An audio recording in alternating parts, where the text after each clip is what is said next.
அனைவருக்கும் வணக்கம். வேடப்பட்டி நியர்பை 37 லட்சத்தில் 2 பெட்ரூம் ஃப்ளாட் சேல்ஸுக்கு போட்டிருக்கிறோங்க. நம்ம ஃப்ளாட்டுக்கு individual car parking available, children's park அவைலபிளாக இருக்குதுங்க.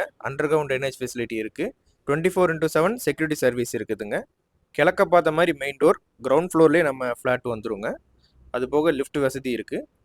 2.5 BHK with semi ஃபர்னிஷ்டுங்க. Pooja unit பண்ணியிருக்காங்க. அது போக கிச்சனில் ஒர்க்கிங் ஏரியாவில் ஃபுல்லாக மார்பிள் போட்டு கீழே ஃபுல்லாக உங்களுக்கு உட்டனில் ரேக்ஸ் பண்ணி கொடுத்துருக்குறாங்க. கட்லரி வச்சுருக்காங்க. க்ராசரிக்கும் உங்களுக்கு ப்ரொவிஷன் கொடுத்துருக்குறாங்க. லிவிங் ஏரியாவில் போட்டிருக்கிற ஃப்ளோரிங் ரீசெண்டாக பண்ணதுங்க. ஜஸ்ட்டு 4 மந்த் தான் ஆச்சு. இது ஒரு பெட்ரூம் 10க்கு 10 வித் அட்டாச் பாத்ரூமோடு வந்துடுங்க. பெரிய வார்ட்ரோப் பண்ணி கொடுத்துருக்காங்க. லிவிங் ஏரியாலே ஒரு காமன் டாய்லெட் இருக்குதுங்க. அது போக பக்கத்தில் இருக்கிறது ஒரு பெட்ரூம். சிட் அவுட் ஏரியாவுக்கு ஃபுல்லாக கிரில் ஒர்க் போட்டு சேஃப்டி பண்ணி கொடுத்துருக்குறாங்க. கிழக்க பார்த்த மாதிரி மெயின் டோருங்க. கிரவுண்ட் ஃப்ளோர்லேயே வந்துடும். வேடப்பட்டியிலேருந்து தொண்டாமுத்தூர் போகிற வழியில் கலிக்கநாயக்கன் பாளையத்தில் லொக்கேட் ஆகிருக்குதுங்க. Price negotiable. ஸ்க்ரீனில் தெரியிற நம்பரை கான்டாக்ட் பண்ணி டேரெக்டாக விசிட் பண்ணி பாருங்கள். தேங்க்யூ ஃபார் வாட்சிங்.